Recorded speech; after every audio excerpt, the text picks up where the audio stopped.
All right, good evening, everyone, and welcome. This Shabbat already we are reading Parsha Zohar. We're already reading about Amalek, and God willing, this coming week, Thursday night, is the holiday of Purim. Talmud tells us that the holiday of Purim is that holiday that when all holidays will be nullified, the holiday of Purim will remain standing. Now, what does it mean the holidays will be nullified? God forbid, no holidays will be nullified. The Torah will never change, and there will always be a Pesach, and there will always be Yom Tiv. The holidays will remain the same. However, what the meaning is, the way Chassidus explains it, is that doing a holiday, there is a special revelation of light in this world. Every holiday is a particular light that's shining from the heavens above. And when Mashiach is going to come, there's going to be such a great light shining that all the other holidays will be like little candles shining in the midst of the sunlight. So, yes, there will be holidays, but because there is the great light of Mashiach, those holidays will be almost unnoticed as special. However, this one holiday of Purim is going to be an outstanding holiday that even then will overpower and still be a powerful day of light. Holiday of Purim is, as our sages said, there is Yom Kippurim, the day like Purim, that is Yom Kippur, the holiest day in the Jewish calendar. And then there is Purim. The word ke in Hebrew, when there is a prefix of ke, it means like. So Yom Kippurim, it's a day like Purim. And then there is Purim itself. Purim carries in it a great holiness to the day. And there is so much to study about the topic of Purim. There are so many interesting parts of this story of Purim, the historical part, the different parts of the events of the Megillah, lots of medrash, a whole tractate in Talmud called the Tractate of Megillah. We can sit and study the story of Purim for many, many days and many weeks and months, and I promise you that everything we will study about the Megillah will be fascinating and mesmerizing because the Megillah of Purim is an incredible, incredible story. And the story of Purim actually is that story that carries in it messages and information and teachings beyond just the story of the miracle. It carries incredible understandings about anti Semitism, something that we are all very much aware of, a very old Jewish problem, very old universal problem, but how anti Semitism is developed, how to deal with anti Semitism, the story of Esther and Mordechai dealing with this Haman carries a lot of information that would be worth it to spend the next week and a half, at least till Purim, for each and every one of you to really study the Megillah. And I don't mean study the Megillah in just learning the reading of it or the song of it, but really delving into what we call the behind the scenes, the rest of the story, not the actual story, but the rest of the story, the Me'am Loez, other Mefarshim, to study the story of Purim in depth. You have enough time, you still have over a week, and find time to actually delve into the different parts of the Megillah. I'm going to do my best tonight, and God willing, next week, Wednesday night, the night before Purim. I'll do my best to discuss two parts of a little bit of like analyzing some of those players, main players of the Megillah. Some of them that we're not paying too much attention to. I mean, obviously there's the Haman and there's the Mordechai and the Esther, but there are certain characters in the Megillah that somehow when they're reading the Megillah, we kind of like fly through their names and we don't pay much attention. But actually, when you start looking in a little bit in a deeper resolution on some of those characters, we get some very interesting insights to really have a better understanding about the whole story of Purim. It's inspirational. It's number one. It's inspiring. But more than anything else, is it gives us a really good understanding about what exactly happened over there. So, what I want to focus on is something that seems completely not special.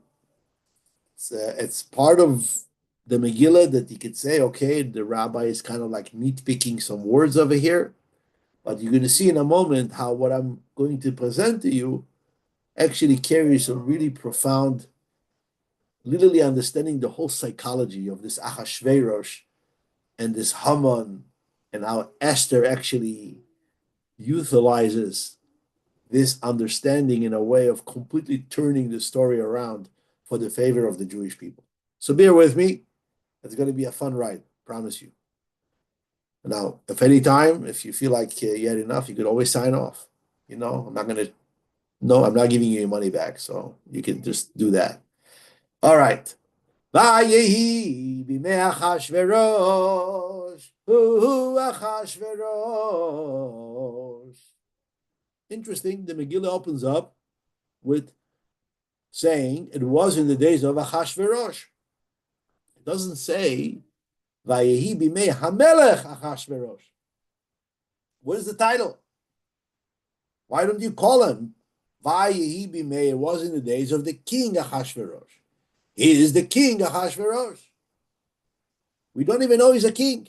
The next verse it says, HaMolech meHodu ve'at Kush. He was king, reigned from Hodu to Kush. Sheva ve'esrim u'be'mea medina. We start the Megillah by just naming almost like a random human being with the name Achashverosh. And then you have to read further. 3 years passed. Yeah? What does it say after in the Megillah? Vishnat Shalosh Lemolcho. 3 years in his kingdom. He created, no, the second verse. Bayami Mahem, in those days, Keshevet HaMelech Achashverosh. Verse number 2 is the first time he receives the title king. Interesting. We start with just calling him his random name. Hold this in your mind for a moment, okay? Thank you. Then scroll down to verse number 9 in the Megillah.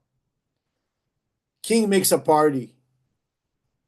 He makes a party for 7 days.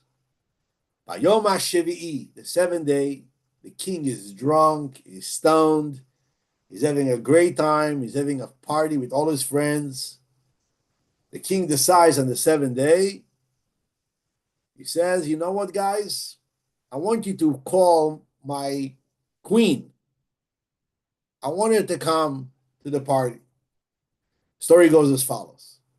And I'll give you a little bit of the Midrash from the Mefarshim, from the Gemara, from the Ein Yaakov, from the other commentary. What exactly happened over there? 7th day of the party, Achashverosh is pretty drunk. He's sitting with his friends and they're having this frivolous conversation. Which women are more beautiful? Are the Persian women beautiful? Are the Median women beautiful? Everybody's pointing out it's 127 countries representing, and they're having this really silly manly conversation about which women are more beautiful. And Achashverosh points out that his wife that he has is more beautiful than all of them combined together. Okay, so his friends are teasing him and they say, you know what? If this is what you believe, that your wife is more beautiful than all the women we ever saw, let us see the goods. Now, he is sitting there, and the way the Megillah describes it, he's sitting with Bizesa, Charvoino, Biksa, Avaksa, Caesar, Karkas, the 7 ministers. And he says, you know what? Bring me the Vashti, the queen, in a royal crown that I can show the nations and all the ministers how beautiful he is because she's very beautiful. So, giving you a little bit of the rest of the story, what happens? They sent messengers to Vashti to go and tell her, your husband is asking you to show up in a royal crown. And what does it mean in a royal crown? What's going on over here? So the Medrash says basically only in a royal crown. You wanted her to show up without any other garments covering her, but the only thing she should wear is the royal crown. Why should she wear a royal crown? What's the idea behind it? So the Medrash says, and I saw it in the Me'am Loez, he says that there would be proof that she's the queen because the crown no one is allowed to wear. Every other garment we see later on in the story of Mordechai riding on the horse, the king tells Haman, take the garments, take the scepter, take the horse, but he doesn't say take my crown, because the crown, the king is not allowed to give his crown to anybody else. How will we authenticate that this is actually the queen? Because she's going to wear the crown. By wearing the crown, we will know it's not just a woman, you decided to pick up a pretty woman and say, this is my wife. We will know this is her. But he wanted his wife to show up completely bare and naked with the royal crown. Now, where is she? She's not at the party. Megila tells us earlier that Vashti made her own party. Gam Vashti Amalka Asta Mishtei Nashim. She made a women party, like your husband has his male party with all his guys. She made a woman party, a ladies' party. And the Megillah says when they come to Vashti to ask her to show up to the party, Vatima'ein Amalka Vashti lavo b'dvar HaMelech, she refuses to come. What happens? Vayiksof HaMelech meod. The king got very angry. Not only that, Vechamato ba'arabo. The anger was burning inside of him. Whoa, not just a reaction. Not just a reaction. He's having a mental breakdown when that happens. When she refuses to show up, he's not just upset. He's not just disappointed. The Megillah gives us here a whole description of anger. Vayiktsov, the word vayiktsov means foam. Foam. Like someone is angry, he develops foam around his mouth. Ketzef. Vayiktsov HaMelech is fuming, is foaming up very much. The chamato means the inner anger, ba'ara, from the word fire, ba'arabo. It's not just a regular anger. He's having a total meltdown. His mouth is fuming. He's having a somatic experience of anger. His stomach is turning, is burning. What happened? What happened? Why is there such a reaction? Says the Gemara, Rashi says, why is she refusing to show up? You think she was a very modest lady? She was tzinius. She followed the laws of modesty. She wouldn't want to show up, showing herself. Says Rashi that our sages tell us, because she developed a tzarat. Tzarat can mean leprosy, or can mean psoriasis, and it was all by divine. Hashem made her body develop this psoriasis, this tzaras, so she can refuse, and that will bring her ending. She will get killed, and as a result of that, the king will get married to Esther. Why was she punished that way? Says Rashi, because she would strip Jewish girls naked and make them work for her on Shabbos. She was a very cruel person, this Vashti. And she would take Jewish women, enslave them in her palace to work for her, and she would make them work without clothing. That's the biggest embarrassment for any women, how much more so for a Jewish girl who believes in modesty. He would strip those girls and make them work on Shabbos. And this is why the seventh day of the party, when it was on Shabbos, Hashem punished her that her body was filled with psoriasis and she refused to come.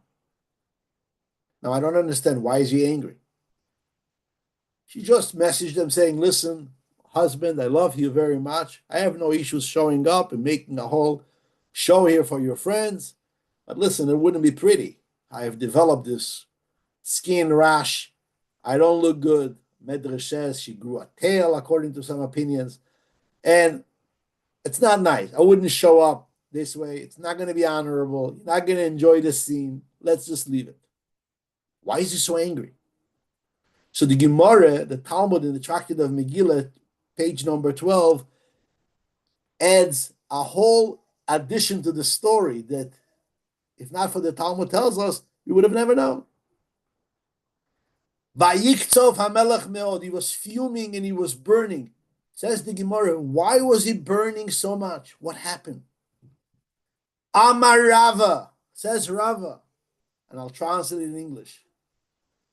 She said to him, Vashti replied to him, words of humiliation. She said to him, you, son of my father's stableman. Ooh, Achashverosh is a stableman. She calls her husband, the king, a stableman. You were my father's stableman. Belshazzar, my father, drank wine against 1,000 men and did not become embarrassing like you. And you, my man, become crazy from this wine? She didn't just say, I'm not showing up because I have psoriasis or because I have some type of a skin leprosy. She basically called him out on something that really caused him to get extremely angry. And here comes suddenly a piece of information that we have not known until this very moment. Who is Achashverosh? Who is this guy? Where did he grow up? What's his yichus? Achashverosh was a stableman by the king of Babylon, the last king of Babylon. His name was Belshazzar. He was the grandson of the great Nebuchadnezzar, the one who destroyed the first temple. Belshazzar was his grandson. King Belshazzar had a stableman, had a boy where his job was to clean the horses. And this boy's name was Achashverosh. And he had a love story with the king's daughter. How many movies do you know of that type of a situation where royalty falls in love with a stableman? I'm sure there is many. I don't watch movies, but I'm sure there is many movies and stories available in Hollywood where something like this happens, where the king's daughter falls in love with a stableman. When Persia conquers Babylon, and Achashverosh and Vashti are taken into captivity, and the history there develops and unfolds through Cyrus the First. Somehow Achashverosh ends up becoming the next successor of Cyrus. He becomes the king of Persia. Vashti comes from royalty. Her husband is a horseman. He's a nobody. And this is why the Megillah begins with the words, Vayehi bimei Achashverosh. There's no title king. He was never king. He didn't come from being a king. He was Achashverosh. According to our sages, the word Achashverosh means a headache. Achashbarosh. He was a plain, simple headache. Who was he? Achashverosh. Happened to be someone who reigned from Hodu till Kush. He somehow inherited from the great Cyrus, he inherited 127 countries. He did absolutely nothing to gain this position. He was Achashverosh. After 3 years passed of being in that seat of leadership, Keshevet Hamelech Achashverosh. He became a king after 3 years. He felt settled. He felt in his position. He felt like he's sitting on his finally on his seat. So he decided to make a party. But when he starts acting out in that party, when he starts losing it and asking his wife, again, this is only a stable boy can talk like this, telling the royalty to come show up naked in front of all. She responds to him. He says, "You are stoned. My father was royalty. My father drank next to 1,000 people. He was betting, and he never got as frivolous and as disgusting as you. Look at you. You get drunk. Look what you're doing. You stable boy." Now, that humiliation, to reveal that secret, to put him out like this in front of his ministers, now you understand where that reaction comes from. Now you understand why he's so burning angry. He was not discovered, a nobody. She just completely burst his bubble. She called him out. He's an imposter. He's a nothing. And here ends up becoming the next piece where Haman, that at that time he still called Memuchan, and sitting all the wise in front of the king. And what are we going to do with this Vashti? That she did not show up and she embarrassed and humiliated the king so badly. And what happens in that moment is two things happen. First of all, he says, we have to get rid of her. Someone that can do this to you deserves to die. And we're gonna find someone else. We're gonna find another woman who is subservient, who is gonna be someone who is going to respect the king. Then there's another decree comes out from the king, suggested decree, that it should be a decree that no women should dominate their home. No woman should ever stand before her husband. And obviously, the Gemara says that that decree was accepted with such laughter. People were just laughing at this crazy king who sends out a decree that the women in the society should respect their husband and they should speak the language of the husband in the house, and husband should be dominating and controlling. It was such a laughing thing. The Gemara says it was a good thing because of that letter. What happened was when he sends the letter to destroy all the Jews, men, women, and children, people were saying, "Oh, the crazy guy came up with another idea." If this letter wouldn't be sent out first, the second letter would be taken seriously.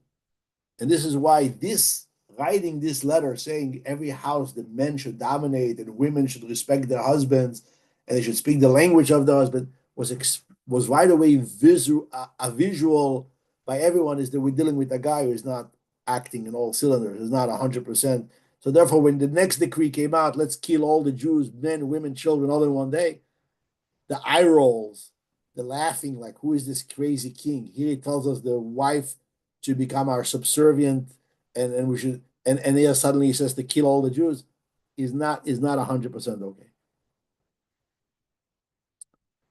Now it's interesting, and here I want to really zoom in to this piece of the Megillah, and you're going to appreciate this. The Megillah, when he tells the story about Vashti not showing up, there is written the word Vashti, the queen, is written there 6 times.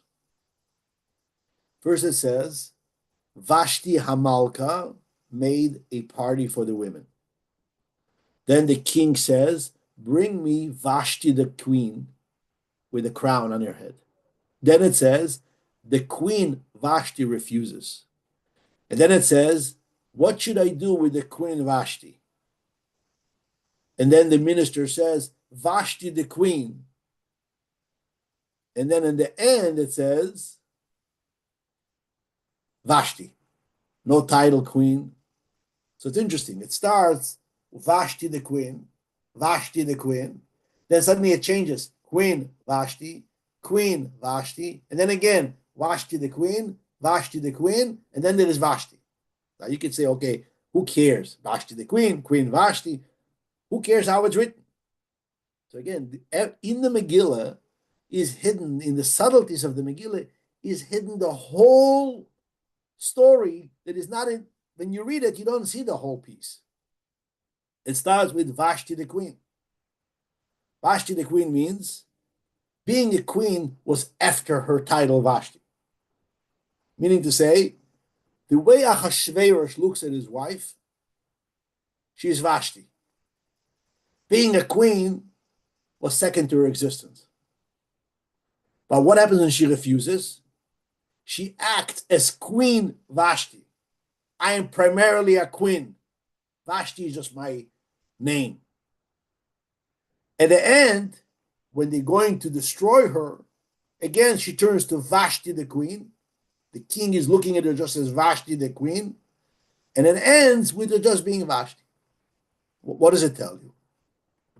It tells you the inner craziness that the whole marriage there between Achashverosh and Vashti was a mess. Again, let's just put them both on the couch in front of the therapist. Let's just analyze this marriage. This is a stable boy, a nothing. And here is a girl who is a fifth generation of royalty. She's a princess, the daughter of a queen, the daughter of a princess, going back all the way to the greatest king who lived at that time in history, King Nebuchadnezzar, the king of Babylon. Now, you ever heard the term imposter syndrome? There is people who themselves believe that they are nothing. They're not worth it for anything. But somehow they're successful. By the way, a lot of rich people, a lot of very influential people, a lot of rabbis, great teachers, live their life with that syndrome. They do incredible things, and they always are like feeling about themselves like they are just absolute. If people will just find out who they really are, they would have never listened to their classes. They would have never give them any money. They would have never done business with them. They're like always surprised how people are still looking at them as normal. If you would have just known what I do, who I am. It's deep layers of shame that they're experiencing because of the events that happened to them, because of stuff that they did. They don't forgive themselves ever. And they walk around always feeling like absolute nothing. And the way they get their value is by doing incredible things. They build synagogues and they do incredible stuff. They create businesses. They run for office to become presidents of the United States. They do incredible things. But really inside, they feel and they believe that they really don't belong there. They're absolute nothingness. It's called, in English, in psychology, it's called imposter syndrome. I'm an imposter. I'm a pretend. I'm a fake. Achashverosh carries that persona par excellence. He is a guy who cleans horses. He's shoeing horses. He cleans stables from horse dreck. This is what he does for a living. And here, he suddenly marries royalty. Whoa! How did he marry the king's daughter? And then suddenly he's the king of 127 countries. But really, inside of him, he's very, very not settled. And anytime anybody will hint that he's a nobody, he's going crazy. No one is allowed to find out who he is. And when this girl, his wife, that he's constantly living with her, probably walking on eggshells, suddenly calls him out like this, it drives him to insanity, to a level that he wants to murder her, and he actually does. Now, what happens with people like this? They need to drink. They need to do something not to feel what they feel. That's why he's always drinking. Throughout the Megillah, he's always drinking wine. He's always busy numbing himself on the inside, like what addiction is, just to not feel any of those negative thoughts about who he is and what he is. Very, very disturbed human being, this Achashverosh. He's a real headache. He's Achashverosh. Now think for a moment, who is going to be married to him after she's dead? Esther. Esther is in a relationship with a guy who is that mental, that disturbed. You're noticing in the whole relationship with Esther how Esther has to wait for an invitation. No one is allowed to go into the king's room without being called for. There's a whole protection of security around the king, making sure that nobody has access to this highness, even his own wife. What happened? What happened is there's a guy named Haman. And Haman really knows the weakness of his master. And he's actually doing the exact thing of preying on that weakness. He is the one that will always remind the king how dangerous it is to get close to people. He's always protecting, not really, but he's always the one protecting the king from being discovered, from being found out. He's giving Ahasuerus this false belief that if he lets him, he will always be safe with him. He becomes prime minister, the prime minister of the royalty of the king's palace. He's getting the king's signet in his hands because he convinces Ahasuerus that he will be the one protecting the king from anyone who will ever be disturbing or somehow creating a rift, a problem within his life. One of the decrees that Haman does is that no one, even the wife of the king, cannot see the king without him summoning or asking for permission to be seen. So Esther, when it comes to the story of Purim evolves, Esther is being called into the king to become his queen. He marries her, he likes her, he loves her. She doesn't tell him who she's come from. When it comes to the decree of Haman to annihilate all the Jews, and Mordechai comes to Esther and he says, go petition from the king, go ask for him. Maybe this is the whole reason why you were chosen to be in that space. What does Esther respond to Mordechai? Says to Mordechai, V'hani lo nikreti lavo el hamelech ze 30 yom. It's been 30 days till I was called in to the king's chamber. The call, what's the language? What's the words in the Megillah? That anyone who will enter the king's court without being summoned will be put to death. Meaning to say is that she's putting her life in danger to even go see the king. And this is her own husband. There was Haman's decree. Haman's decision was, in order to protect the king, he created this thing that no one can come into the king's palace without being summoned first. Esther knows exactly who Ahasuerus is. She knows exactly who this man is. And now we're going to see how she uses this knowledge of his weakness to bring about the destruction of Haman and to bring about the salvation of the story of Purim.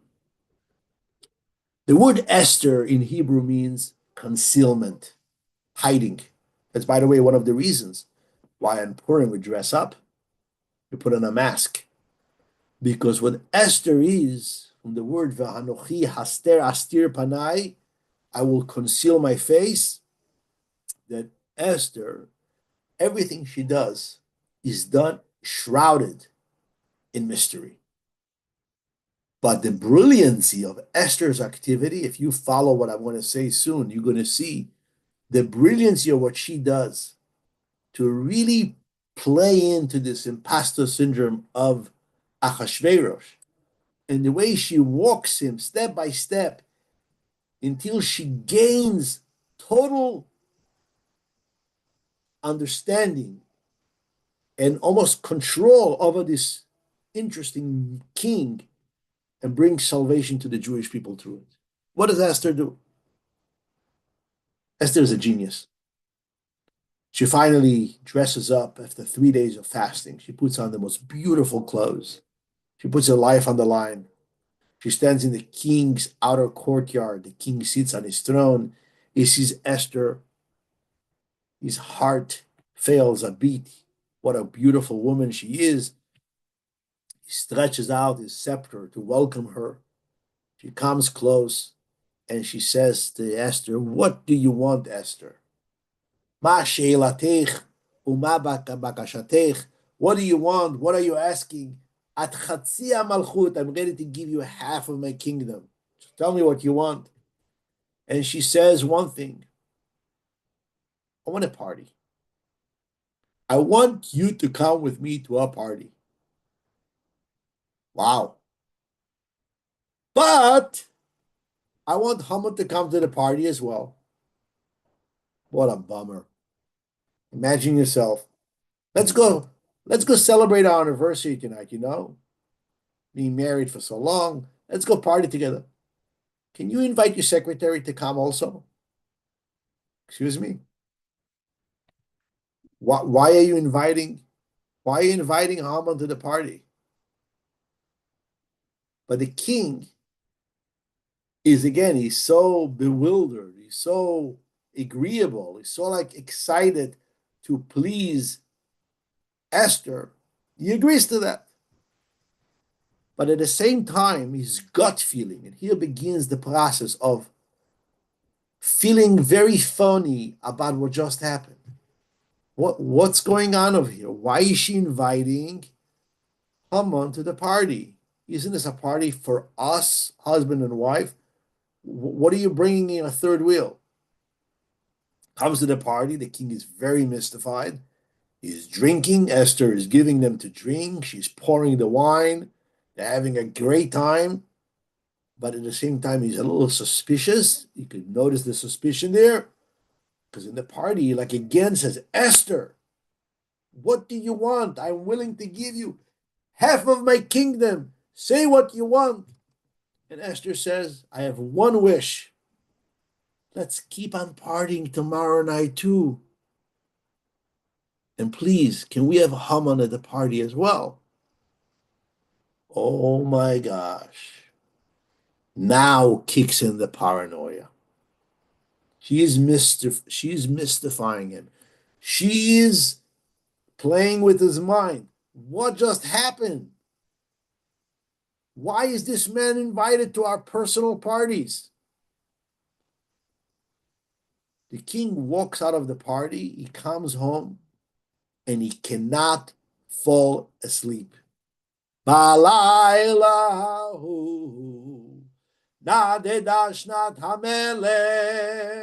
king can't fall asleep. Why is he not sleeping? Because he drank too much wine? Says the Me'am Loez, he's not sleeping because he's suspicious. What's going on over here? Is Haman having some business with my queen? Why is he involved here? And the Medrash says that he was having dreams of Haman doing to him certain things. And he was getting very disturbed. He just couldn't sleep. That thought of Haman maybe confiscating his wife, he started second guessing himself. He was going out of his mind.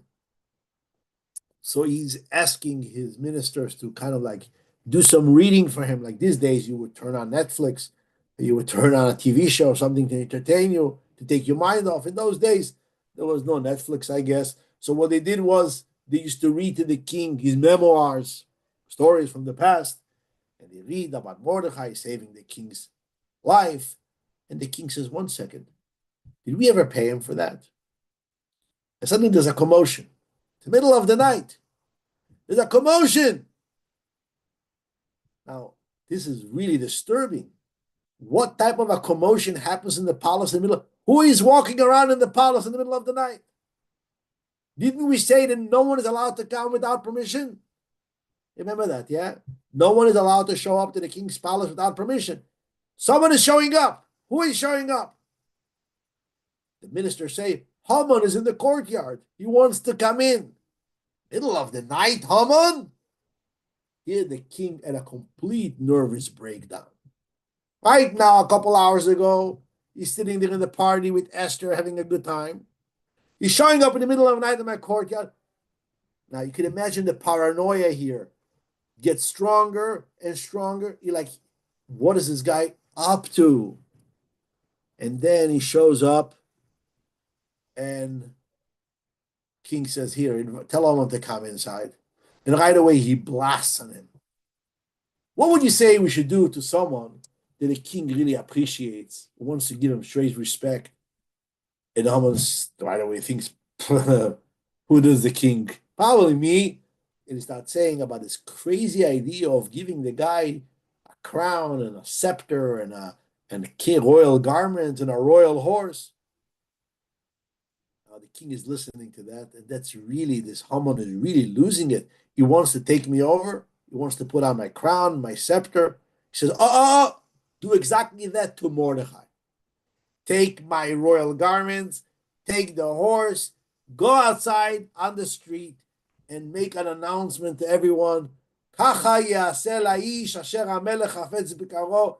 is a guy that the king wants to show him glory. Haman is completely shocked. And here starts the destruction of Haman. Obviously, after this whole riot outside, he comes back after all the humiliation of being the one to carry his enemy Mordechai on the street. He comes home, but there is a party planned with Esther. He has to show up to the party. He shows up to the party, Avail, the Chafui Rosh. He's mourning because the story goes that his daughter killed herself as a result of that. And he's completely destroyed in his mood. He shows up. Haman is smart enough to pick up that this Esther here is up to no good. Something is going on over here. Comes to the party. Esther is there. The king is there. And king is in a bad mood. What happens? Esther starts crying. And the king says, Esther, why are you crying? And she says, you decreed to kill me. Did I decree to kill you? He said, yeah. You see this man? He is the one who signed a decree to kill all Jews, men, women, and children. And I am Jewish. Now the king is completely disturbed. He's so disturbed, he goes outside. Now Haman sees that the king is leaving. He falls somehow on the bed where Esther is begging for his life. The king walks in and he sees the way he's on the bed with Esther. Again, the mind right away goes to that, trying to abduct, trying to do something to my wife. And this is the moment where Haman gets executed. Now you could see how Esther is acting here. From the beginning, she understands this paranoia, this insecurity. She understands how Ahasuerus is in this constant stress of being taken over, being conquered, being removed. The man is very insecure, very unsafe in his existence. And Esther uses it out to create this big divide between him and Haman, and somehow dismantle this relationship in a way that Haman gets the death penalty, he gets killed, he gets hung. And the rest of the story we all know, where Esther turns out and she requires from the king to send out new letters, allowing the Jews to act in self-defense. And this is where the story of Purim happens. And it's amazing when you read this story and you understand this entire unfolding. What did Esther exactly do over here? Esther uses tactics. She's using a tactic of bringing about a relationship. Haman and Ahasuerus have this relationship where somehow Haman has access to the king, manipulating him, controlling him, causing him to sign decrees. She's managing to completely dismantle this relationship and showing to the king that she's the only safe person that he can trust. She's the only person who he can somehow feel that he will not be used or taken advantage of, or somehow she's the only one who will eventually help him, support him, establish his kingdom. And as the story goes, after the story of Purim, she gives birth to a child, King Darius, who becomes the successor of Ahasuerus, giving permission to the Jewish people to build the second temple. So that entire story of Purim is not just the miracle of Purim. As a result of that, Esther becomes the leader of that time of the Jewish people, giving Mordechai and everyone else at that time the position of leadership, Ezra, the scribe, to make the Aliyah to Israel, to rebuild the temple, all of that. And here we're going to use the last couple of minutes again to find some form of a fascinating understanding about Esther versus Vashti. The Baal Shem Tov says as follows: why Ahasuerus asked Vashti to show up without clothes, and she didn't want to come. Says the Baal Shem Tov as follows: the entire existence of evil in this world is being in a place of pretend. They have no real substance. Anything evil in this world only exists when they can pretend something about themselves. They can pretend to be kind. They can pretend that they are looking for your favor. Any evil power exists until you expose it. The moment you expose it, it stops existing. Ahasuerus wants her exposed.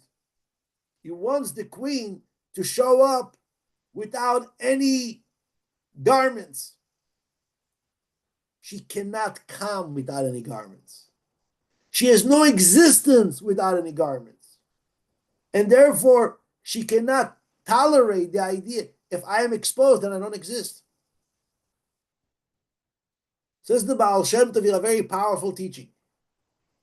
All the disturbing elements in your life or in the world only exist while things are being pretended. Yeah? We have sometimes movements, we just see it right now, liberalism and other ideas that somehow got developed in the Western mindset through democracy, pretending kindness, pretending love, pretending doing acts of charity, where suddenly they get exposed and you see how evil they are. Absolute evil, destruction. And in the moment they get exposed, obviously they will throw a big tantrum, being afraid of being exposed. But once they are exposed, they just cease from existing. Evil, darkness, does not exist in the light. The moment you air it out, the moment you show up the fraud and the lie that it is, it stops existing. And therefore, Ahasuerus asking Vashti to show up, regardless if she had leprosy or she didn't, regardless if she had a tail or not, Vashti's existence cannot happen if she gets exposed. Esther understands that. And this is what Purim is. We celebrate the concealment, we can celebrate the hiding, because what Esther does is she exposes who Haman is. The king thinks Haman is protecting him. The king thinks Haman means is good. She basically exposed Haman as the evil man that he is. How evil he is. And it's interesting that the entire process of Esther's activity, when we look at our own battles in ourself between good and evil, very interesting. Every person was born with certain inclinations, some of it nature, some of it nurture, certain stuff in our life that somehow we created and developed certain patterns in our life of misdemeanor, where we act and live a life not in spiritual integrity. And again, we're not talking about you guys or about myself, always present, company excluded. We're talking about people that exist in the world who are dealing with challenges, confronted with darkness, little problems, addiction, hatred, jealousy, human problems, human problems. Some of them have developed and escalated to a place where it's very disturbing and actually touches the core of their spiritual integrity. And actually, such forces that come there to annihilate. They're very dark. They annihilate their spirit. They annihilate their marriage. People have a great marriage and suddenly they start acting out in ways that causes their marriage to get deteriorated and destroyed. Haman. Haman is that Vashti. Haman, this is characters who are acting in total disguise in order to bring annihilation and destruction. And they want to destroy everything. And their existence only happens as long as we allow them to stay stupid. Meaning to say, we're allowing them to act as something that we can give space and give power, and we let them fool us around. Sometimes for the benefit. There's a benefit in drinking. There's a benefit in wasting time. There's a benefit in doing those things. And whatever benefits we have from that, we don't realize. They're eating at our psyche. They're eating at our soul. They're eating up our marriage. They're eating up our life. And then suddenly one day you wake up and you watch yourself like, how did I get here? How did I reach such lowness? How did I broke so much? How did I fall so low? This is what happens to the king that night. He can't sleep. How did I allow myself to be so bluffed by this Haman who took me down such a rabbit hole, bring me down into total destruction? What's the answer? Expose it. Look in the mirror. See what it is. Call it by its name. This is evil. This is bad. Once you expose it, it ceases from existing. As long as you can okay that behavior, say, okay, you know what? This is just a little bit of downtime for me. This is just a little bit of joy, gives me a little bit of pleasure. This is what I do when I'm a little bored. This is my medicine. This is my, when you give it fancy names, you're not going to get rid of that. Those things could only get to their ending when we are bringing them to be exposed. And this is what the king is trying to expose Vashti. But he doesn't realize that Vashti exposed means Vashti dead. Haman exposed, Haman being exposed, Esther knows, means Haman will be dead. Because evil cannot exist exposed. Evil only exists when they can play this liberal game of calling themselves all-inclusive, multiculti. They can give themselves delicious, comfortable names that somehow the Western mind gets numb and doesn't realize that this is your enemy. This is going to destroy you. This is where family life stops. This is where God gets removed from the people's mind. This is where all the maladies of society exist because of this power. You don't realize that. And by the way, the power of the Islamic forces that we are confronting right now, the fearfulness that they create around Europe, is because they understand how they can play the Western mind, showing up in the name of peace, in the name of inclusivity, in the name of compassion, using all the language, all those fancy words that we have minted in our innocence of just living a free and happy life, taking those freedoms, putting on those masks, and that's how they completely destroy. Slowly, they did it in Europe, and they're doing it in the entire world, bringing in death and destruction. But you know when they're going to stop existing? When we're going to wake up and expose them. When we start calling them by their name. When we start looking them in their eyes and say, you are a lie. You are a bluff. And by the way, it started already. Thank God they have done so much bad in the world. They have done so much evil in the world. They already so exposed that the world is slowly, obviously there is always little things that takes our mind off of that.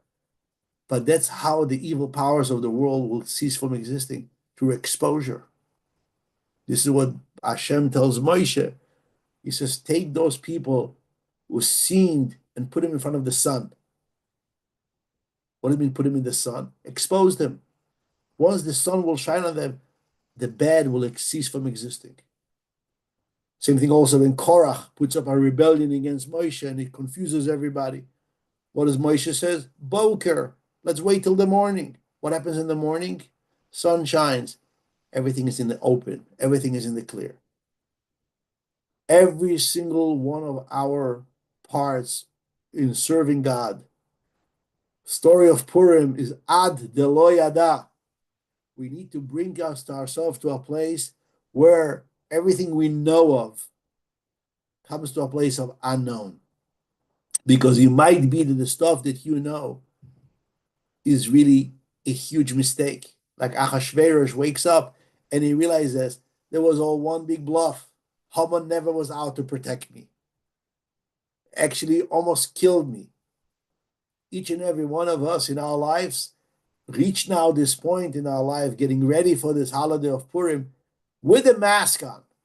We are celebrating the mask. We understand the ability of removing that mask and being able to transform all the darkness into light. And this is really what's going to happen now. What's going to happen right now, and I'm not saying words of prophecy, I'm not telling you the future, but what's happening right now in the world is very, very interesting.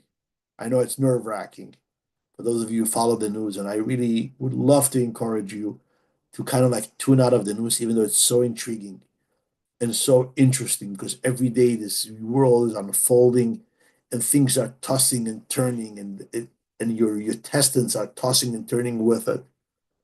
But I could tell you right now, the powers of evil have played its course. What happened in October 7th and in the months after that, and especially what happened in the last couple of weeks, they are exposed.